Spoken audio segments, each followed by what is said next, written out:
Hare Ram, Ram, Hare.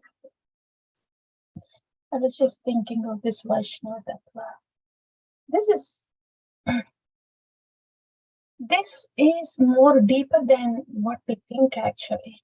The Vaisnava-tattva. Before we Vaisnava-tattva, even for the Vaisnava-tattva to be revealed, we need Sadhu Guru, a pure devotee. Otherwise, we wouldn't even be knowing what Vaisnava-tattva means. We may be having devotees around, but we wouldn't be treating each other even with minimal courtesy sometimes, though we are practicing bhakti, if we do not know about this Vaisnava-tattva. And who will tell us this Vaisnava-tattva? The Shuddha Bhaktas. It is them giving us the light of Vaisnava-tattva. Yeah. See, it's the same example is coming to my mind, where even for the Vaisnava-tattva also. See, even if we are practicing devotion, we are all devotees, we are interacting with each other, but knowing the Vaisnava-tattva and not knowing the Vaisnava-tattva, how different would be the interactions? Say if we do not know the Vaisnava-tattva, then we know what the interactions can be. It can be as mundane as it can be. Though formally we are called devotees, it can get to as mundane as it can be. That we know. But that is very similar to when the light is not there in the room, we bump into the things and we get hurt like that. So when the light of Vaisnava-tattva is not there, our interactions are also bumpy. We are hurting and we are hurtful. Though formally, even if we are initiated, if we do not know the Vaisnava-tattva, that is our sthiti. We are hurtful and we are hurting also. But when we know the Vaisnava-tattva, then we'll see what it is. It's like Vaisnava-tattva has to be revealed by Sadhu, Guru, Shuddha Bhaktas. Yeah. And according to Vaisnava-tattva, we have seen Vaishnavas are the paraphernalia to worship the Lord. That is the light that we need in the dark room, so we can actually see the things as they are. That is the light we need to interact with the other Vaishnavas. Those are the glasses that we need to look at the other devotees as a paraphernalia of Lord Krishna's worship. So if we are wearing those glasses of Vaishnava-tattva, according to Srila Bhaktivinoda Thakura, we are seeing other devotees as the paraphernalia for the worship of Krishna. That brings a huge difference in our consciousness, in our interactions. Then we will cease to hurt. And not only we will not be hurtful, we will also not get hurt, because Krishna has come in the picture. Between any two Vaishnavas, it's Krishna that is there in the center now. When we wear these glasses, the Vaisnava-tattva glasses, we see Krishna in the center. So every thought regarding the other Vaishnava would be in relevance to Krishna when we wear these glasses of Vaisnava-tattva. Not in relevance to me, but in relevance to Krishna. That single thing can change the atmosphere from Kunta to Vaikuntha. That is how the residents of Vraja also look at each other in relevance to Krishna. That is very much in our hands, whether we want to be in Kunta or Vaikuntha amongst the other devotees. If I'm wearing those glasses of Vaisnava-tattva or not is very much in our hands. So That's about Vaisnava-tattva. And we will move on. And Vaishnavas are such an immediate access source of mercy for us. See, Shuddha Bhaktas, they give us these glasses to wear, Vaishnava-tattva. They give us this light to see Vaishnava-tattva. So they've illuminated the heart. But which is very good and which is ongoing and which is eternal. When it comes to the interactions part, who is it that is giving us Krishna on a day-to-day basis, throughout the day, every now and then, perking up, reminding us? That is all we together. We, the sadhakas, Vaishnavas, getting the nourishment from the Shuddha Bhaktas and walking this path of devotion, nourishing each other, reminding each other, enlivening each other in our work, in bhakti for Krishna, towards Krishna. So the sun globe is there, sun is there, up high. From there the light is coming, wonderful. Krishna. And of course, sun rays are there, and the sun rays are the one accessible. Yes, wonderful. These are all pure devotees, the light of sun. But the sun rays that are actually coming to us, to our room, and the sun rays with us are the Vaishnavas around us.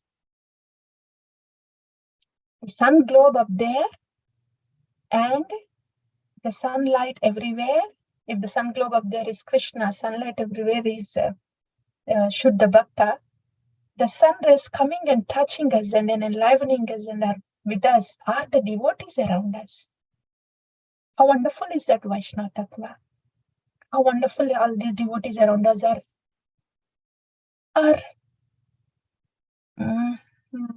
such a valuable paraphernalia of the Lordships. Vancha kalpa tarupyascha. They are the desire trees for us to be with Krishna, to walk towards Krishna. They are with us, right with us. That's Vaishnava-tattva. Isn't that so beautiful? So beautiful, so very close to us, day to day, all the time. So to those Vaishnavas who enliven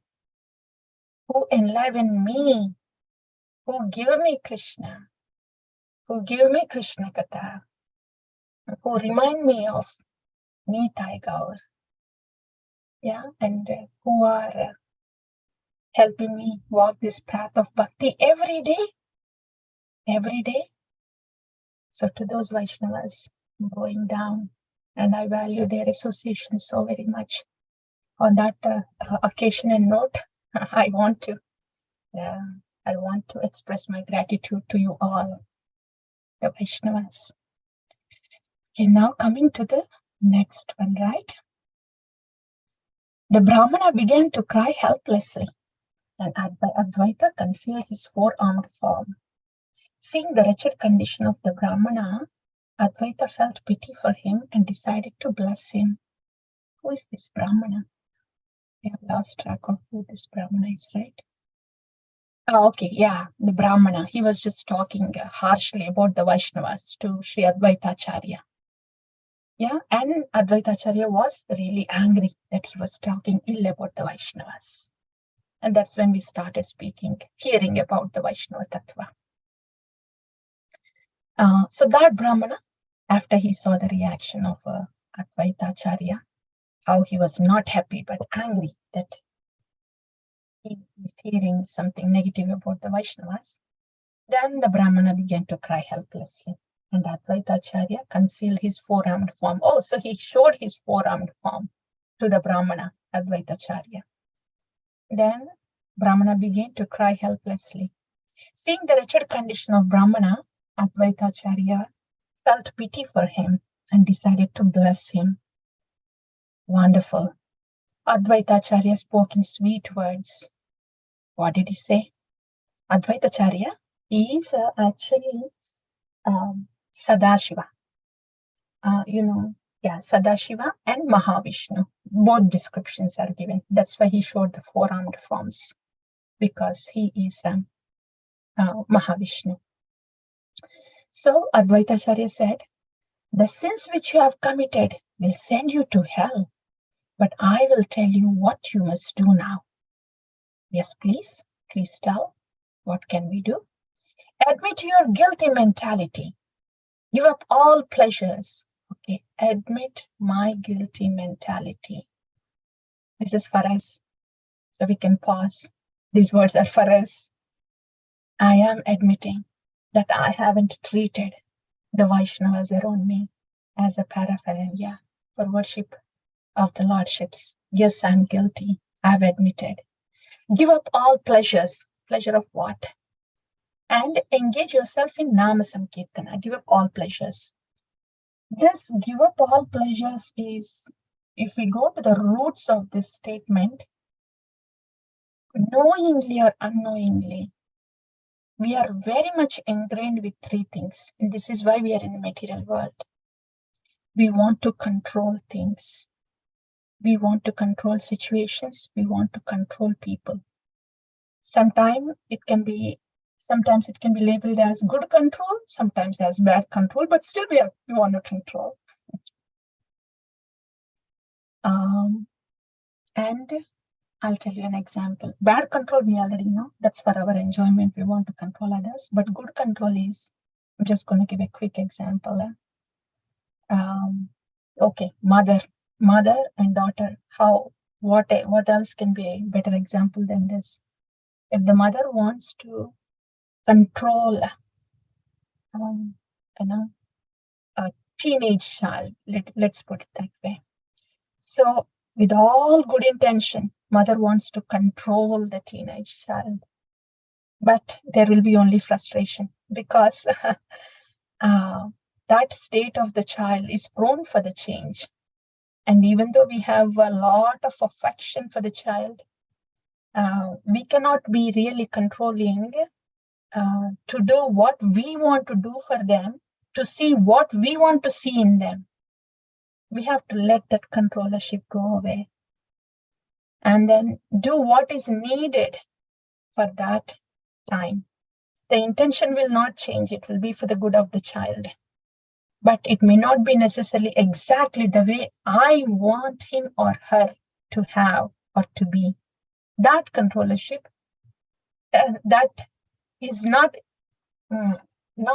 easily seen, because it is all in the blanket of affection. So a mother can really be troubled by that kind of affectionate controllership, if we put it that way. This is just one example, but it can be in any caregiving, affectionate relationship with anybody. So that is a good control thing. We are only the medium. We are not the maintainers, right? As Sri Narada Muni was instructing Yudhishthira. So letting that controllership go away, for good or bad, that itself is a huge liberation. Huge liberation. And then comes the next one, the enjoyership. This enjoyer tendency is also so much deep and so many layered. Even in the bhakti also we have this tendency of enjoying, not in a negative way. Say if we are doing bhakti well, because we are doing bhakti with the mercy of our Gurujanas, Acharyas well, and we let go this controllership, there is real liberation and happiness that generates within, because we are following the instructions of the Acharyas, letting go the controllership. But then again, we may be geared towards this is about my enjoyment. How wonderful is this? And I want to keep this enjoyment with me. I want to continue this enjoyment with me. It's a very subtle point. But the whole point is, I'm just following the instructions. By doing this, I am able to serve the Lordship properly. So they are happy with it. And that's why I want to continue this. Not just because I'm getting liberated and I'm enjoying this way of bhakti like that. Very subtle point, but if I'm doing something in bhakti, it better be for the enjoyment of the roots, Krishna. Water should go to the roots, not so much to the twigs. Then it will last longer. So that's the second thing, controllership, enjoyship. Proprietorship is very much linked up with controllership anyway. So these are the subtle pleasures even in bhakti. Even as we get from bhakti aparadha, walk towards Shuddha Bhakti with the grace of this Shuddha Bhaktas, these things will stare at us because they're so deep rooted in very nice labels. Good controlling, good enjoying. But those are not our designations. We are Jiva-tattva. Those designations are not for us. The designation of controller and enjoyer is for Bhagavad-tattva. Having said that, we will be very happy and satisfied if Bhagavad-tattva is the enjoyer and controller. Like the twigs and leaves are very happy and satisfied when the water is poured to the roots. Like that. So when we here give up all pleasures, then we don't have to bluntly and very grossly think, okay, I just have to give up this thing, that thing, this thing, that thing. That is all just gross physical giving up. But coming to the very roots of where is this all pleasure-seeking tendency coming from? If we go there to those roots and be introspective at the level of the roots, then we will step back and see how much entanglement is there in our thinking, a default entanglement. And when we see how there is a potential for all this entanglement, then we will remain cautious and do our bhajan at that level of the roots, not so much externally also, trying to get away from external things or people. Those things will fall in place. But if the bhajan is happening at a deeper level, where pleasure-seeking tendency is removed with the mercy and mamata of Gurujana, then everything external, they will automatically fall in place. We don't have to put a lot of effort to get away from the things or away from the people. So-called sense gratification, those things will fall in place anyway. But until then, until one can get to that deeper stage to perform bhajan at their level, of course we should avoid anything that comes in our way of bhakti. That should be done. And engage yourself in Nam Sankirtana. Engage yourself in bhajan, Hari bhajan. So these are the three things Advaitacharya has instructed. Admit, then just observe that you have this pleasure-seeking tendency and give it up. So get out of the entanglement. And that way you can do Kirtaniya Sadahari. Engage yourself in Nam Sankirtan. Yeah. So that's a 3-step thing. And it's more like a circle. It's a 3-step thing, outside in. Okay, I'm admitting this. And I'm giving up the pleasures. Now I can do Kirtaniya Sadahari. Like Trinada Pisulichina, Taroreva Sahishna, Amanina Manadena. Now I can do Kirtaniya Sadahari. Wonderful. Yes, that's the way to go. That's the way to go. It can also be because I'm doing Hari Bhajan, Kirtaniya Sadahari, I will be able to situate in Trinadapi and Amanina Manadena and Taroreva Sahishna. That is also there. If we are seating ourselves at the fountainhead, then the fountain water comes from the fountain head. That is also there. Until we can get to that level, of course, we have to voluntarily put effort to do these things, so we can be taken to the fountain head. Okay, serve the Vaishnavas with your heart and soul and be very cautious in your dealings with them. Practically, serve the Vaishnavas with your heart and soul. That will be wonderful. But how can this happen? When I know the Vaisnava-tattva. When can I serve the Vaishnavas, all the Vaishnavas around me with my heart and soul? Really, can I see them in relevance to Krishna? Because Krishna is my Priti Vastu. He's my Priti Vishaya.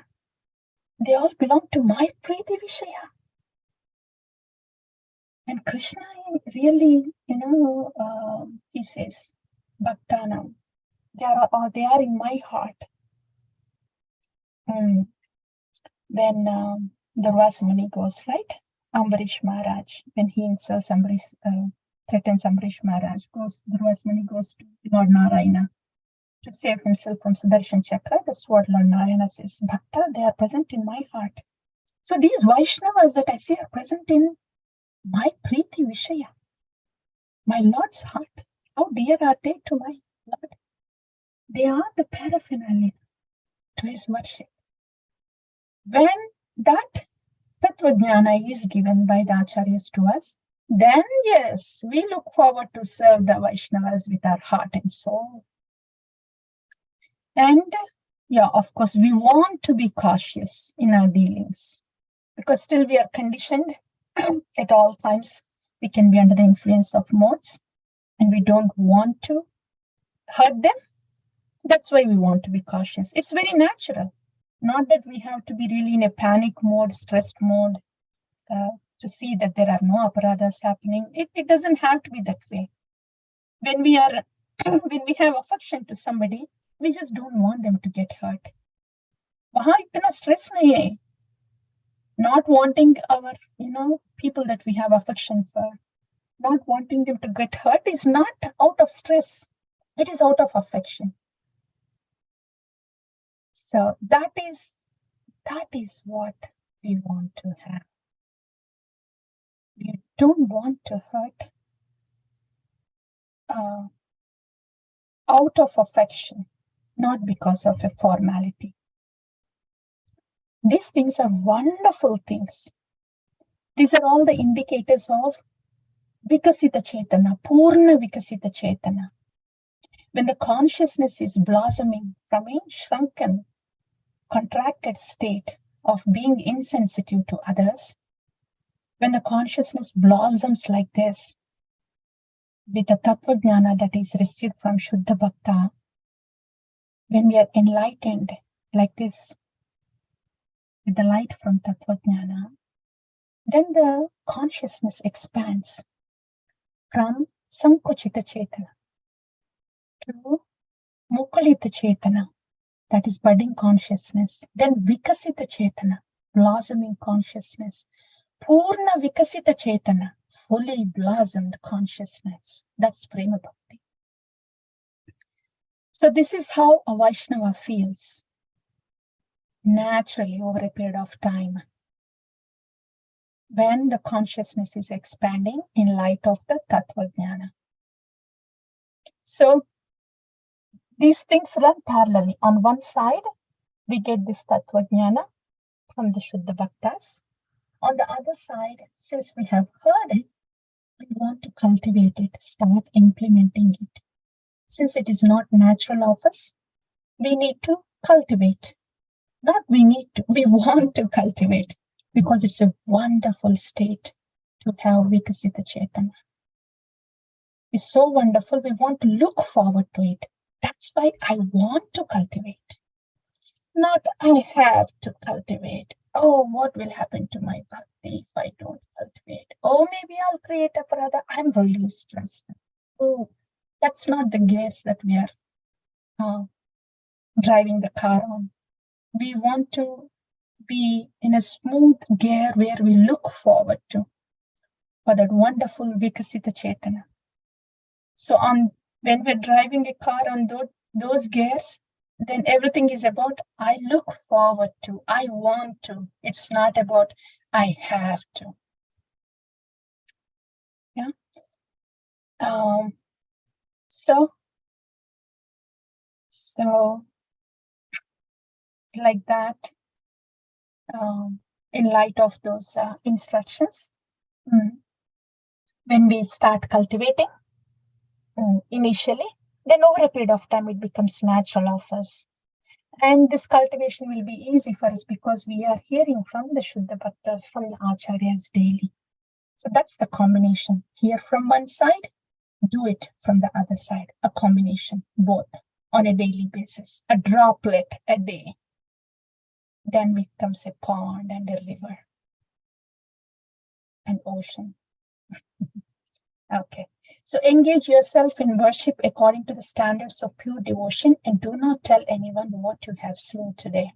Okay, this is what Advaitacharya is saying after he has shown his four-handed Vishnu form, revealed about the Vaisnava-tattva and told him about these three things to introspect and see that we are guilty, that we are not treating other Vaishnavas appropriately, and then give up this pleasure-seeking tendency and then absorb in Hari Bhajan, Nam Sankirtan. And in this way, you serve the Vaishnavas with the heart and soul. As we hear about this Vaishnava-tattva every day on one side. So that is today's Katha for us from Advaita Acharya. And after advising the Brahmana, Advaita Acharya left on pilgrimage. The Brahmana absorbed himself in Nama Sankirtana Hari Bhajan and proved himself humble by visiting every house in Madura with tears in his eyes. This is so wonderful. I think we can pause here. This is what we are looking forward for. Look at his transformation just by the Vaisnava-tattva that he has received from Advaitacharya. He was bad-mouthing about the Vaishnavas, and after he received the Vaisnava-tattva, look at the transformation that has happened. He was absorbed himself in Hari Bhajan, Kirtaniya Sadahari, and proved himself humble by visiting every house in Mathura with tears in eyes. In other words, he was serving the Vaishnavas with heart and soul, seeing them in a right perspective. Okay. Seeing his sincere efforts, the Vaishnavas became satisfied and wished him well. Beautiful, beautiful. The Vaishnavas wondered what had caused the change in his behavior. They don't know the secret.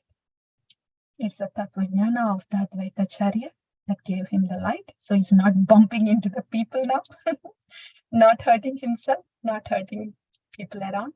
Now Krishna is the center. Yeah. One man knew the reason. A Brahmana once came to Madura whose effulgence was as bright as the sun. Most likely he was the Lord in a human form. He has changed the Brahmana. That's Advaita.